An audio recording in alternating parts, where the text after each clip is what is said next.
everyone, happy Wednesday. I am really happy to say that Technovate is back.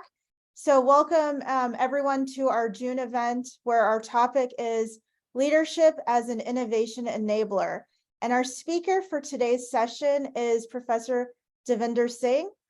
Once again, my name is Joya Scarlata and I am the head of the digital marketing team here at InterraIT. So for those who've never attended a Technovate session before, welcome. We are very, very happy to have you here. The purpose of Technovate is to invite speakers from different domains and backgrounds to really share their expertise and knowledge on a wide range of timely and relevant topics, from leadership and strategy to upcoming technology trends. And we have a few upcoming Technovate sessions lined up for the rest of the year. So please check our website and our social media channels for updates on our upcoming events. As always, I just wanted to share a few basic housekeeping rules. Please do not forget to mute yourself and hold off all questions till the end of the session, where we will have a Q&A session. If you do think of any questions, you can always put them in the chat, and I will do my best to get through all of the questions you have. So for today's session, we have a very, very interesting topic that is going to be covered, which is leadership as an innovation enabler. And as we know, in today's ever-evolving business landscape, the ability to innovate is not just a competitive advantage, it is a necessity for survival. However, as we know, innovation doesn't happen just like that. It doesn't happen overnight. It is a process. And it's important to talk about the important role that leaders have in fostering this culture of innovation. They're the ones who inspire creativity, they encourage risk-taking, and they also see failure as not a setback, but as opportunities for growth and learning. So at this point, I'm honored to introduce our speaker, who will Professor Davinder Singh. He is the Associate Professor and Assistant Dean of Strategy and Innovation at BML Munjal University.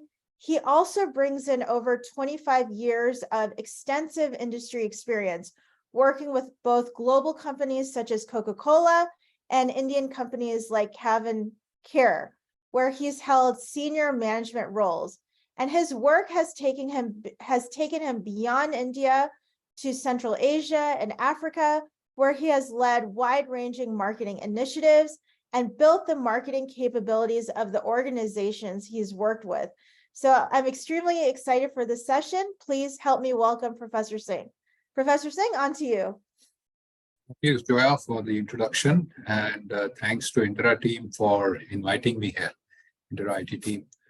It's truly delightful to be with very, very youthful people out here.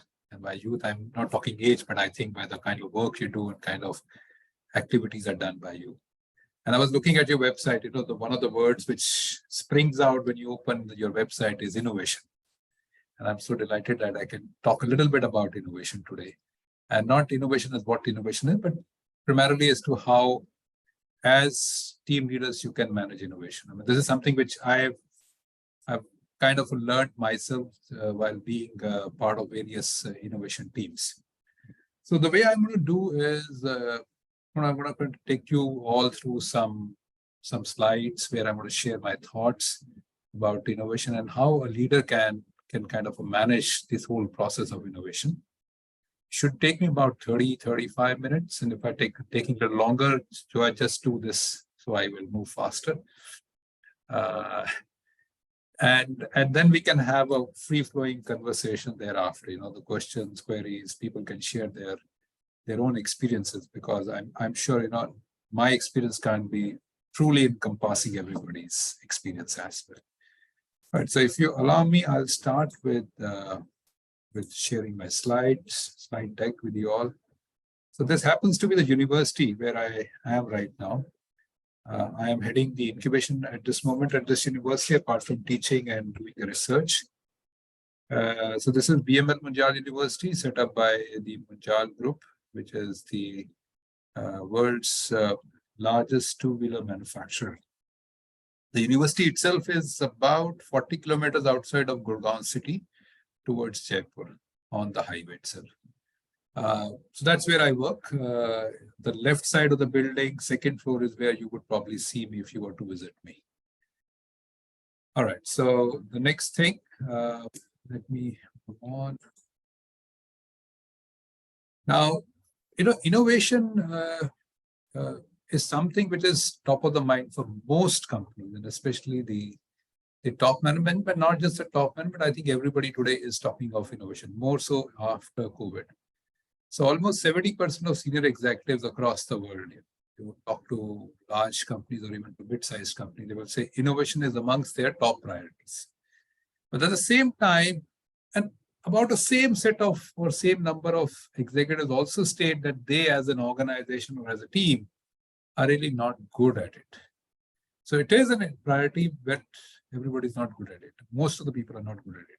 And that's what I'm kind of trying to say. How can we reduce the 65% to a lower number? How can you become good? And by now, I'm not going to talk about what are the tricks and things you will do, but as a leader, how can you really bring the 65% to a lower number?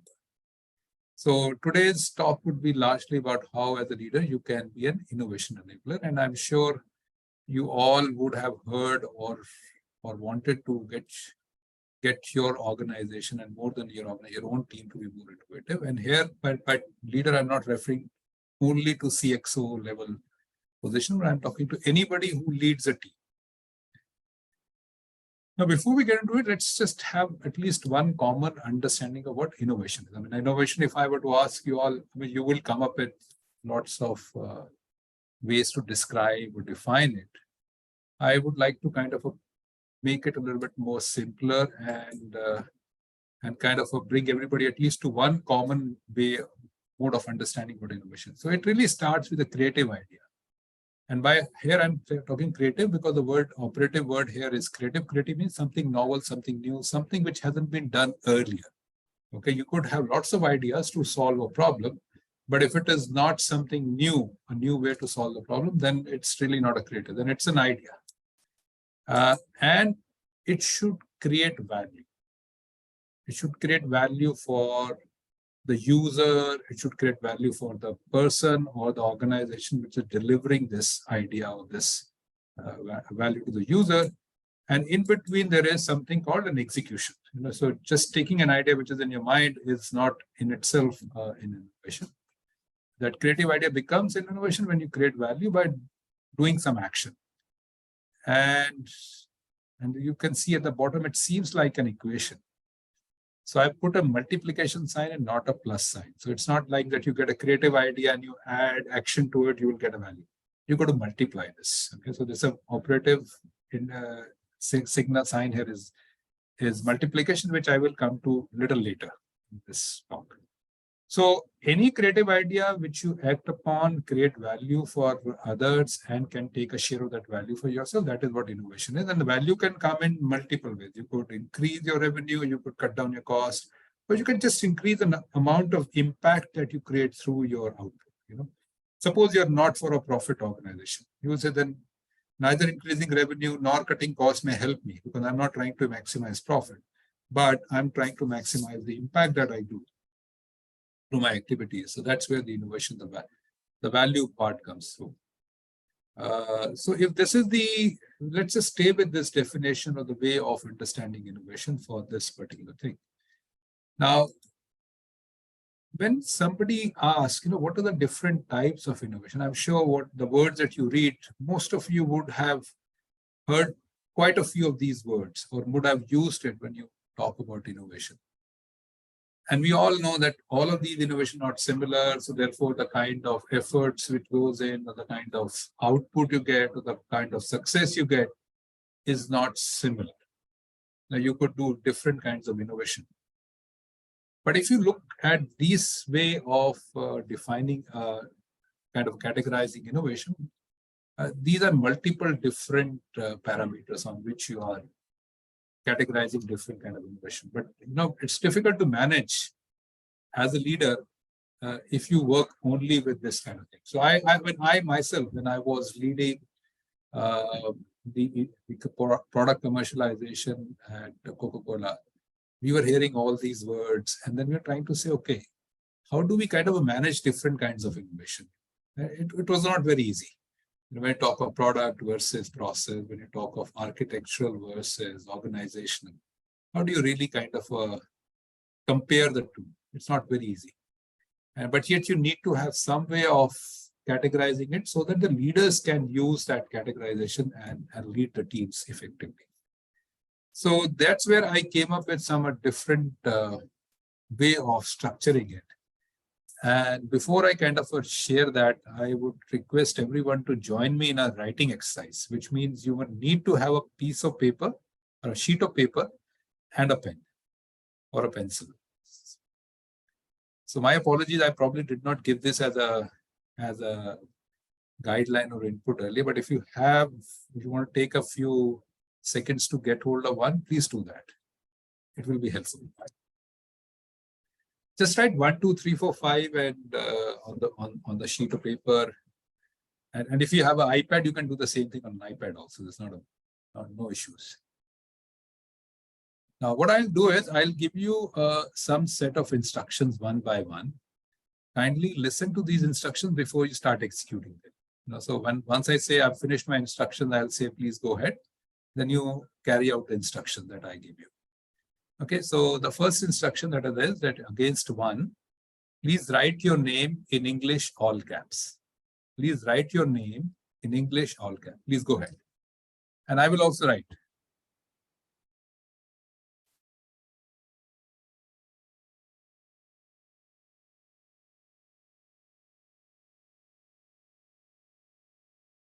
I guess most of you would have done it, or I think almost all of you should have done it by now. Okay. Instruction number 2. And please listen to the instruction before you start doing it. You're going to write your name in English, all caps, but with your eyes closed. All right, the number 3. Number 3 is you're going to write your name in English, all caps, but this time, your eyes got to be closed, but this time you're going to start from the rightmost side and come to the left. Okay, so the way you would write it in let's say in Arabic way, but when you read it, it should read like the normal. Okay, so whatever is your lastmost, do that, but you got to keep your eyes closed. I'll try and do it myself here.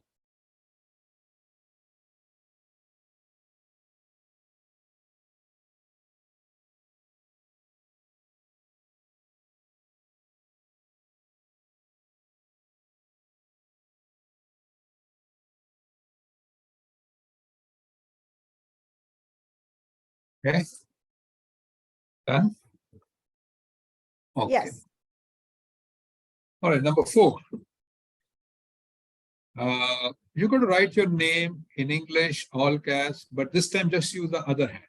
So if you're a right-handed, use the left hand. If you're a left-handed, use the right hand. Write your name in English, all caps, but just use the other hand. Go ahead.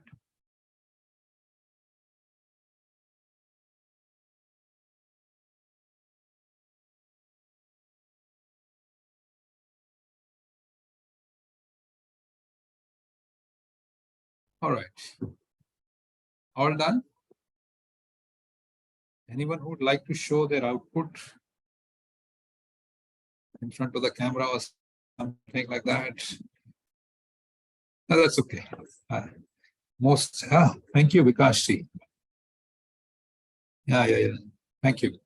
Now, so let's just go back a little bit. When you had to write your first time, your name in English, all caps, what was in your mind? Did you feel any challenge?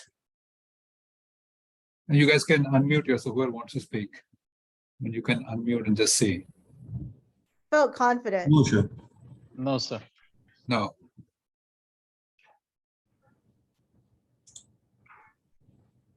Okay.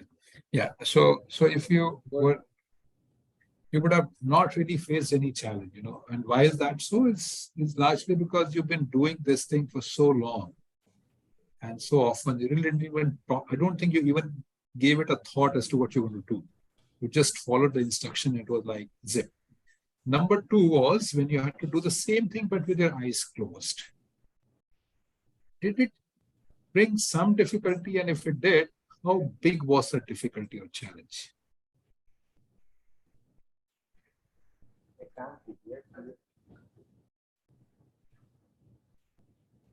Do you really feel challenged, or do you feel scared, or you just said, okay, let me just close my eyes and try, give it a shot?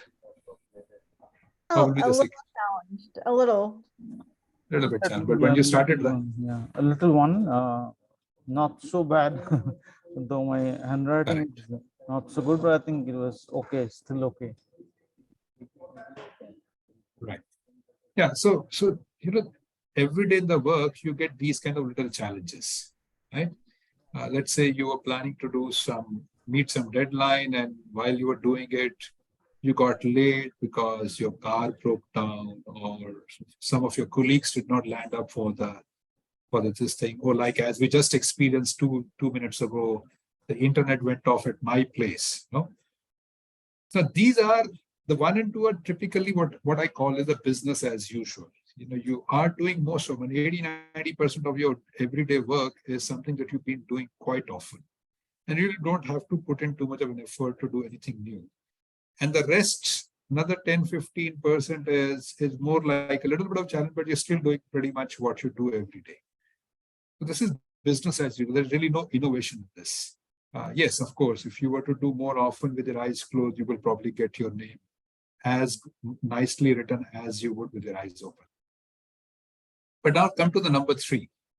When you have to write your name in English all caps, but you have to start from the rightmost letter and then come to the leftmost letter. What did you experience? It's a little slow. Okay. And why was it slow? Because you're writing from opposite direction, like. Yeah, now of course, yeah, you were writing from the opposite direction and you were with your eyes closed. But tell me, I mean, let's just compare what you did in number 3 with 1 or 2. In 1 or 2, did you even give much thought as to what you were writing? No. But in number 3, yeah, it was a bigger challenge. And if I'm not mistaken, were you writing your name or were you writing the letters of your name? It's a challenge because we are, for the first time, we are not, we have not thought anything. But in third time, that when we are going to write opposite, that we have to remember out the text. Right, you have to remember which letter to write. Sorry, you have to figure out which letter to write. Exactly. Right, and that was of course because you were trying from a sequence which you're not used to. Exactly. And typically most people would have done it. They would have first thought, what is their last letter? They would have imagined in their mind, what is the last letter?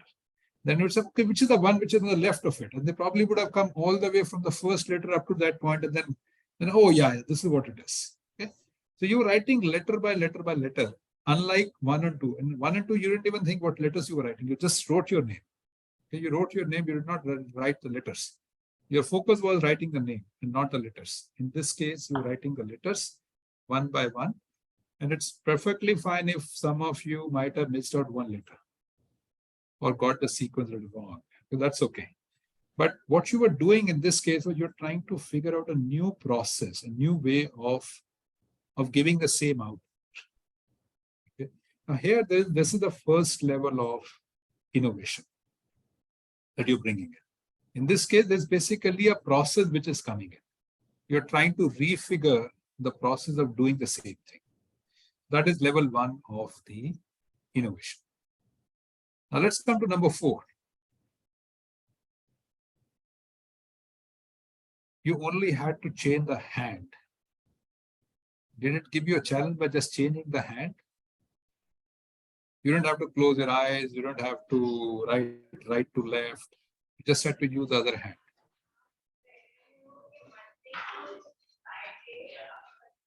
I would say not as much, a little bit of challenge, but I think since the eyes were open, not as much as 3. But were you concentrating? Yes. And where was your focus of concentration, and what was the reason for it? I think for me, the focus was to just make it legible, like easy to read. But yeah, I had to put a little bit more concentration in it. Right. Yeah, so that's what you were doing really was you're using one of your capabilities, which was not as strong as the other one. Okay. So for me, I'm being a right-handed. My right hand is far more capable my left hand when it comes to writing. So I'm using a capability which is weaker. Similarly for you, when you write with other hand, and therefore you're focusing, and your output probably would not be, most likely would not have been anywhere near what you would have in one or two. In fact, it would be probably closer to what you would have been writing when you were way back in kindergarten. So this is the second level of innovation. In this case, you are using a capability of yours which is weak. It exists. It exists with you, but it is weak.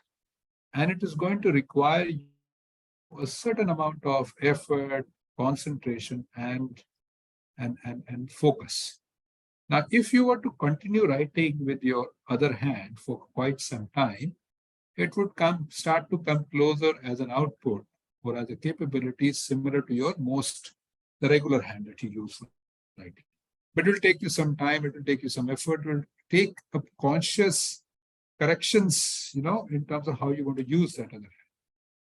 So this is the second level of innovation. Now let's come to the number 5, which we haven't done so far. Okay. And it's simple. Just write your name using Cyrillic script in Russian.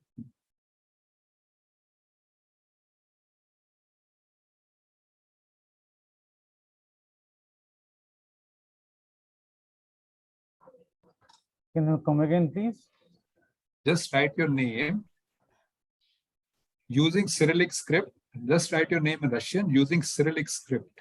Russian is written in Cyrillic script. For English, we use Latin script. Russians use Cyrillic script. Well, I don't know what is Cyrillic script. Same.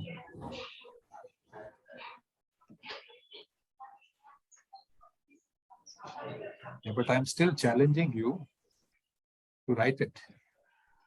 I know, I realize that you don't know it, but do you think you can find some way to overcome this challenge of not knowing Cyrillic script right now and still be able to write your name? I think I can search in Google. It's definitely different. Someone wrote their name in Russian in the chat. Yeah. Okay. Great. And how did you do it? Just Google it. You Googled. Sure.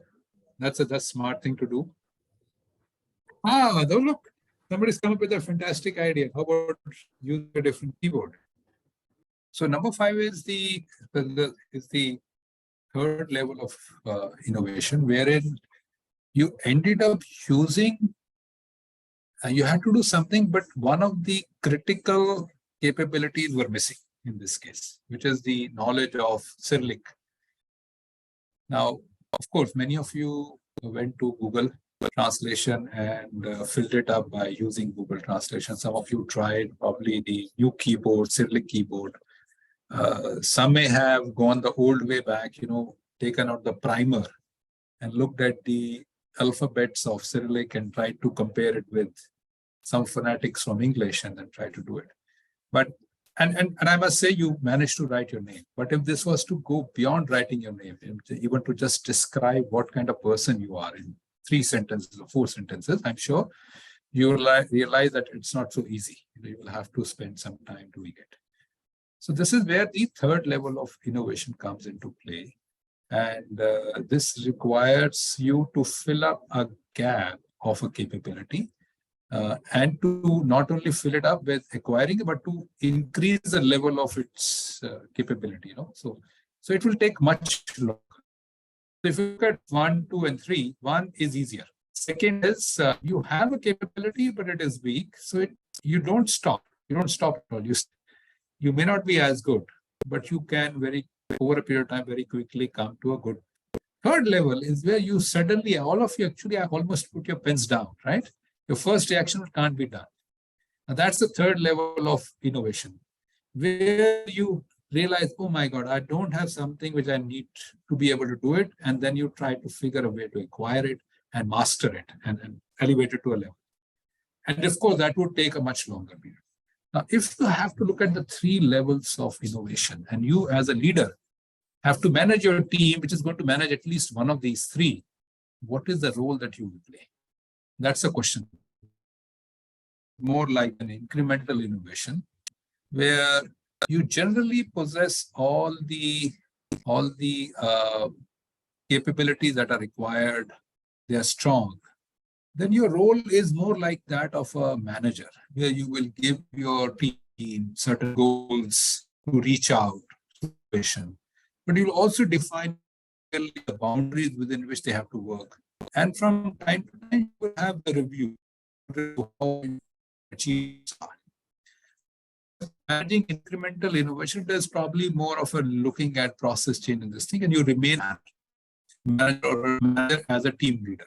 Because there you don't need to teach your team. They have all the capabilities and whatever they need. But when you come to the second level, which is more like an adjacent, you're moving little away from what you really do, and you got to deploy capabilities, which at that point in time, as a leader, your role will become that of a coach, not of a manager. As a coach, you will challenge your team. You will encourage them. You will also make sure that you are giving them the inputs to strengthen the capability which is weak.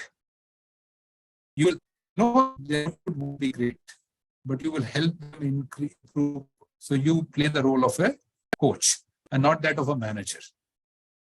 The third one, where you are having certain thing, critical one with thing, which is really talking of transformational innovation. There you are playing the role of a mentor or parent. It's pretty much like teaching your team how to ride a bicycle when you're a kid. Okay, you're going to fail many times, not once. You will fail many times. You will fall down from the bicycle many times. So the role of a leader in this case is to encourage learning and be tolerant of failures, because first time on, you won't get it right. Believe that your team will be able to achieve it. Okay? So that's the role of a mentor. So now if you're a leader and you are giving your team a certain innovation process, you've got to be very sure innovation. Is it incremental? Is it adjacent? Or is it transformational? And then you take a call. What role would you play as a leader? Would you play a role of a manager? Will you play a role of a coach? And will you play a role of a mentor? Imagine the role of a manager for a transformational innovation. What the hell? Why can't you write your name? All I'm telling you is write your name. I'm not asking you to close your eyes down. Would that help your team to move forward? I don't think so. So that's what I really wanted to talk about. How, as a leader, what role do you play as a leader for the three different kinds of innovation? I'll stop here. I mean, the technology has kind of taken more time for me to manage and complete what I wanted. I'll open the discussion to you all now. What are your thoughts? What are your views? Anything that you'd like to discuss?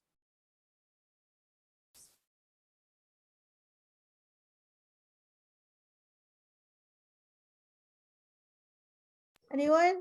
Just what's your opinion on the different, I guess, types or levels of innovation?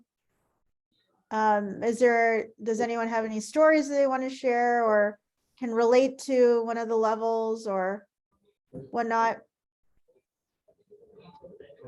I think this is all starts with the kind of experience, meaning once the engineer becomes the manager, team lead, and then the manager, and slowly when that person gathers more of the experience, then that person becomes a coach, and later on, after another few years, so when he has got more of the experience, more of the challenges he has faced, and then that person becomes a mentor, exactly the way the picture showing the person is showing the kid how to drive the bicycle.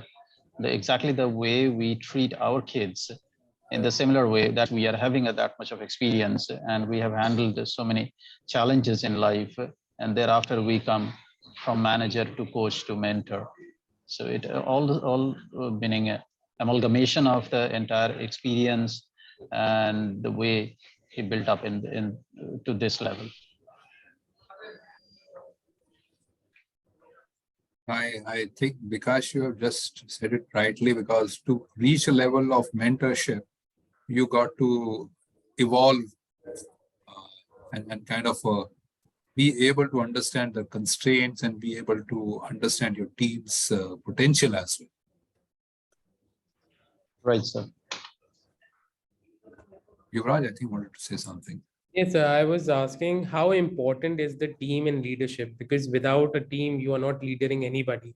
And I think so for a leader, some of the most important qualities are how you take your team along with you. And also I wanted to ask, what are the 3 qualities you, after having so much years of experience, see that a leader should possess?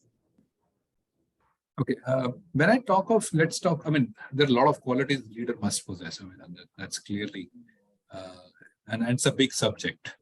But when I talk of leader as an innovation enabler, first and foremost is that you should have an ability to tolerate setbacks, especially if you're talking about adjacent and transformational levels of innovation. I mean, it's not going to be perfect. You know, outputs won't be exactly the same way as your business as usual. It takes time and effort. So you got to be patient. You got to be able to accept setbacks. And third is very important, both with coach and mentor, there is a certain element of learning which is to be brought into the team. The team needs to understand that there's a learning process involved. And that learning process is the essential part of the leader. You know, so leader, when he says, I accept the setback, that acceptance should come along with what I accept is not just a setback, but I want to accept the learning from that setback so that you can go further in the next time when you make the effort. So these are the 3 things. And all of this is going to take time. You've got to take that patience. And Professor, I just have a simple query, not Sure, exactly with relates to your presentation, but I see in the first slide there is something written as disruptive. Okay, but yeah, disruptive. So, like, can you please explain what do you mean by this disruptive innovation or something? Like, what do you mean by that? Okay. So actually, disruptive is a very well-defined term when we talk of a kind of different kinds of innovation. So let me give you an example. Let's try and catch it. Way back in 2005, I don't know how many of you were at that point in time using cell phones, which had a small camera on it. Okay. And how good was that camera in order to take pictures?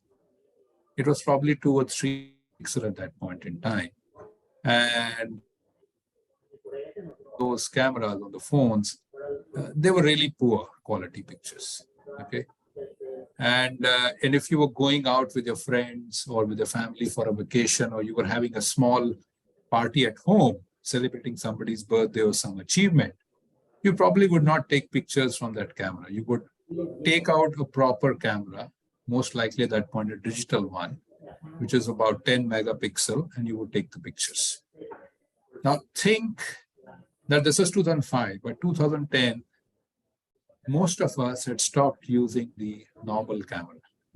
By that time, the cell phones cameras had evolved to a level where they could very easily take good quality pictures, to a level now today when the movies can be shot on an iPhone, completely on an iPhone, without using even the cameras. Now, what has happened in this case is, initially, the cameras on the cell phones were of a low quality, not meeting the requirement of the mainstream consumers.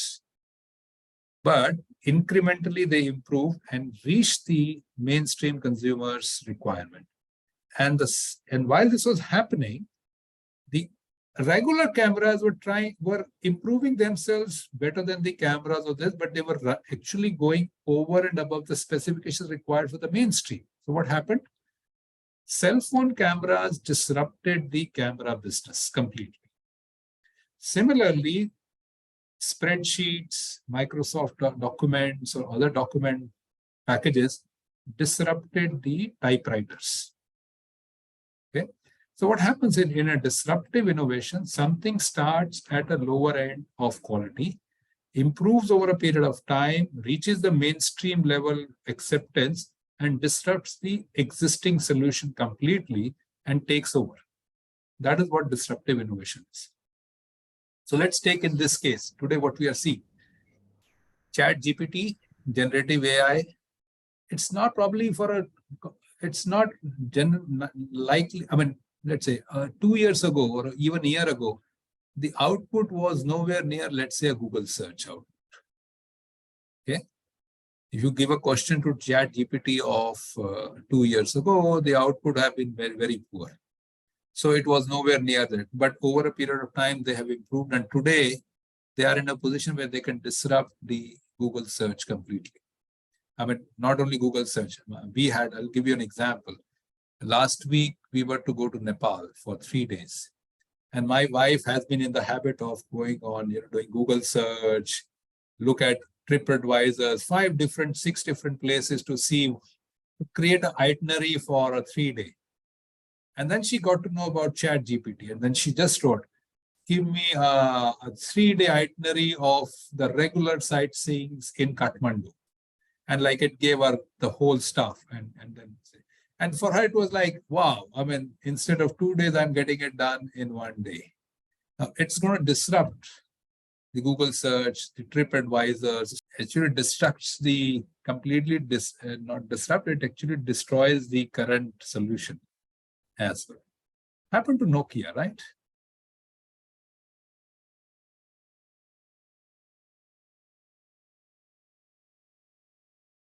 And are you okay with what I just spoke about? Oh, yeah. Okay. Thank you. I think Akhil has a really good question. He asked how leaders can measure and evaluate the success of innovation initiatives and what metrics should they be looking at to track? Yeah, Akhil has got a good question. And that if it give me 5 more minutes, I mean, Sure, of course. could probably take you to something which I have not covered so far. Sure. We'll continue. So I've just changed the slide. So we started with the whole thing that innovation is idea multiplied by execution leading to value. Okay. And success is if you can increase the value. So if you're doing innovation, and how do you say innovation is successful? But when you say, okay, by executing a creative idea, I've increased the value for the users, and I've also increased the value for the organization which has brought this value. So that is what success is all about. And that's one metric. Now, how you measure value could be different. For an organization, you can measure value through profitability, through efficiency, various other ways. And for a consumer or a user, it could be the larger number of users or a higher level of satisfaction or the willingness to pay a higher price for whatever you're offering. So there are different metrics you can use. But the question here is that how do you know that your team would really be good at innovation? Okay, so which means if you look at the 2 parts of the equation, one is idea. So ability to generate ideas is one element, and the ability to execute on that idea is the other element. So if you really are looking at trying to see how good is your team, maybe all of you could just think about it. Is your team low or high on generating ideas? Is your team low and high on executing ideas? Just make a note of it on the piece of paper you're writing a name. Just think about it. If you're leading a team, are your team members, some of them, if not all, are good at generating ideas, low or high? Similarly, are they good at executing on these ideas, low and high? If you've done that, then you go to the next one. So just put these two on two different axes. Now, innovators are typically those teams which have some people at least who are good at generating new ideas. And there are at least some other people who have a good ability to execute and take those ideas actually to the market. Those are innovators. But if your team has largely people who are just thinking and generating good ideas, but are not able to execute on them, then they are more like daydreamers. They think of, but they're not able to do anything. But there are also teams which are so driven by execution and trying to do things more efficiently that they really are not giving thought to doing things differently or coming up with new ideas. Those are more like operators. Okay. But if you have a team which can do neither of the two, that's a difficult part. Then you really have a big challenge. Now, if you have a team which is largely consisting of daydreamers, then you have to focus and encourage them to go towards building their capability of execution, or put in people who will push the execution level up. But if you have largely executors, then you need to put in people who will disrupt their thinking by new ideas. And then you would eventually put your team to go towards becoming an innovative team.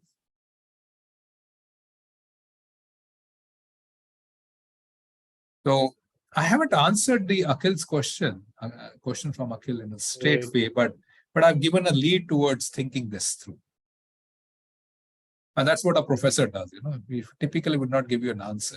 We'll just kind of show you a few doors to open and experience yourself.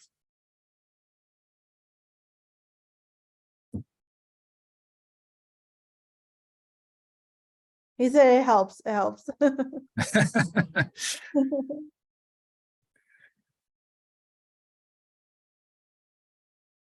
Yeah, but you could develop your own metrics, really. I mean, and that metrics could be also driven by the industry that you're in. Am I audible? Yes. Yes, I wanted to ask how can innovation be fast forwarded? Like innovation is a slow process. Like a time cannot be time. You cannot assess time in innovation. So like we are going with innovation for a while now, and how can we like really know if things are going well in the right direction? And like the metrics about, I'm not talking about the metrics, but how can we like really know, like in a small period, if we have really achieved something? Okay. Yeah. This is something which I experienced when I was in Coca-Cola heading the new product commercialization. And from time to time, we would get this whole request, let's do this quickly, let's do this fast. Why can't we be faster than somebody else? Or why can't we be faster in this project versus another project? And the whole concept of my saying level 1, level 2, level 3 is to really make people realize that every innovation does not follow the same timeline. And that's because if you need time to develop, strengthen your capabilities. You need time to acquire something you don't have, and then to strengthen it further. So keep that in mind before you set the timelines. You can't compare the time and effort required for a transformational innovation with that of adjacent, and certainly not with that of incremental innovation. So you got to realize that. Number 2, if you're doing any of these, keep in mind, innovation is not a linear path. You don't say, okay, I am here, I want to reach there, and this is the line that I want to draw. Or this is the curve I'm going to draw, and I'm going to work on that curve. Because keep in mind, innovation means you're doing something which others haven't done so far, or at least you haven't done so far. So you're going to be on a learning curve, and that learning doesn't come linearly. Learning can come from a lot of different ups and downs, forward and backward. But long as you can see yourself moving towards your objective, that is how you do it. Now, coming to more practical thing that Srinav you spoke about is the metrics part of it. Now, there is a process called stage gate or phase gate process, which is typically deployed when you're talking of adjacent or transformational innovation. where you break the whole process, whole journey of innovation into certain phases. You do a phase, then you stop and you take a assess what has been the learning or achievement in that phase. And the assessment is not done by the team which is working on it. Assessment is done by somebody else which is not part of the team, because then they can be more objective. And they can also have to be those people who would give you further resources and approval to go forward. With the innovation bit, if you look at statistics, greater number of innovations fail than succeed. And that's probably true of most companies across different domains.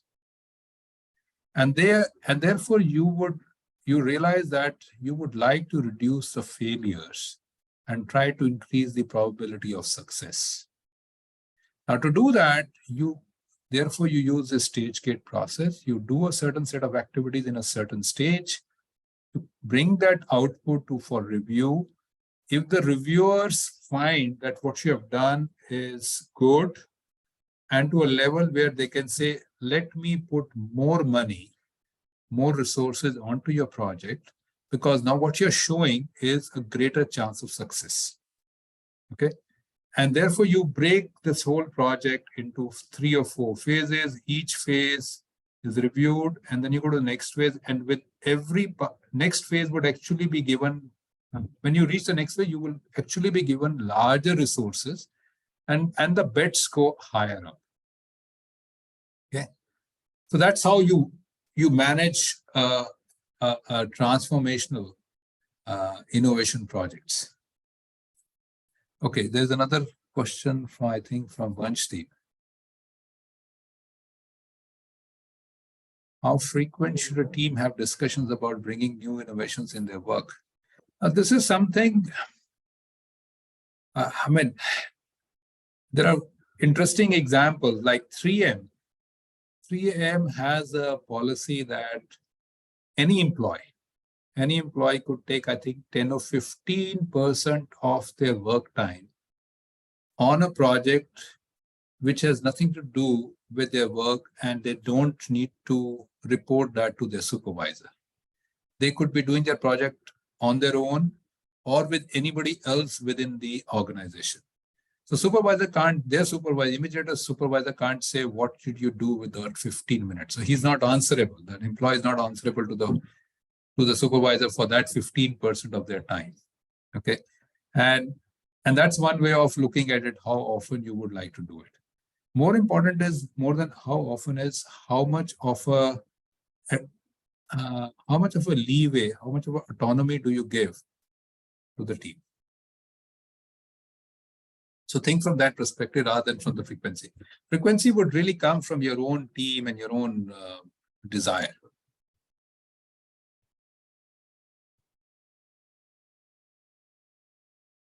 We have another question or comment.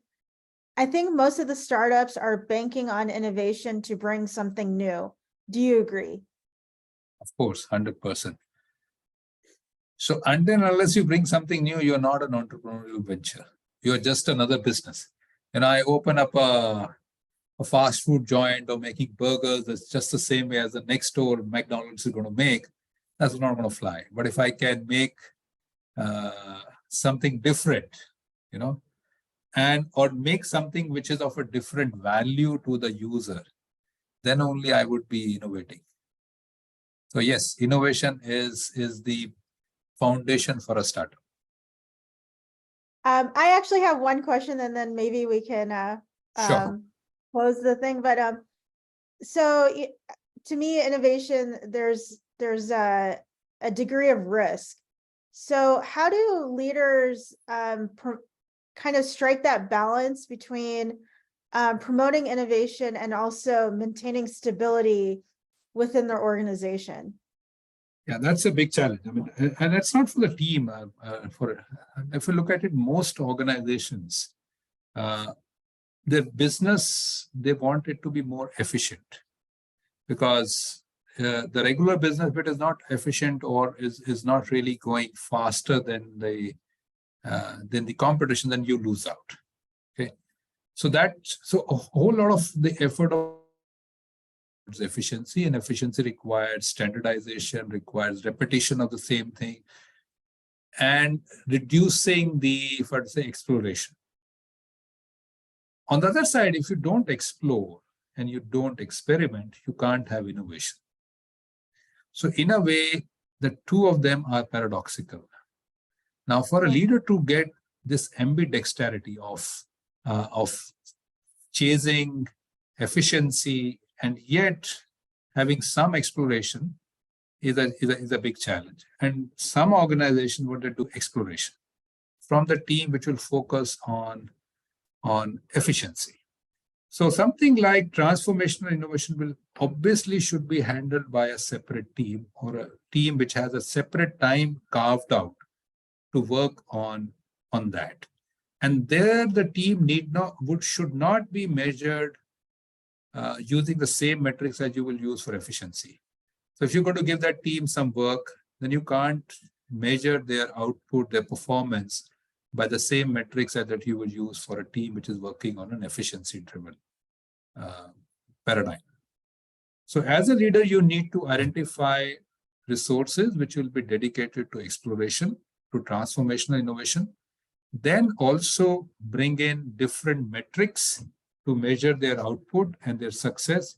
And third, give that team that confidence that even if their innovation project doesn't succeed, or it gets shut down, or doesn't move fast enough, they still would be appreciated and would be brought back into the main business and would not lose by moving into explorative paradigm.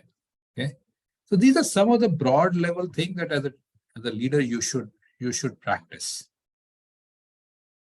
No, that makes sense. It gives us a lot to think about. But I thank you so much for the very enlightening and incredibly interesting session, Professor. I definitely learned a lot, and thank you, everyone. I know he had his contact information, so I guess if anyone has questions, Professor, they can definitely contact you just to keep the conversation going. Happy to be in touch with anyone. All right. Thank you. Thank you, everyone. And have a great rest of, I guess, evening for those in the India time zone. And like I said, we'll probably have more sessions lined up for the rest of the year. So just stay tuned for that. But thank you, Professor, so much. Thank you. My pleasure. Thank you. Thank you.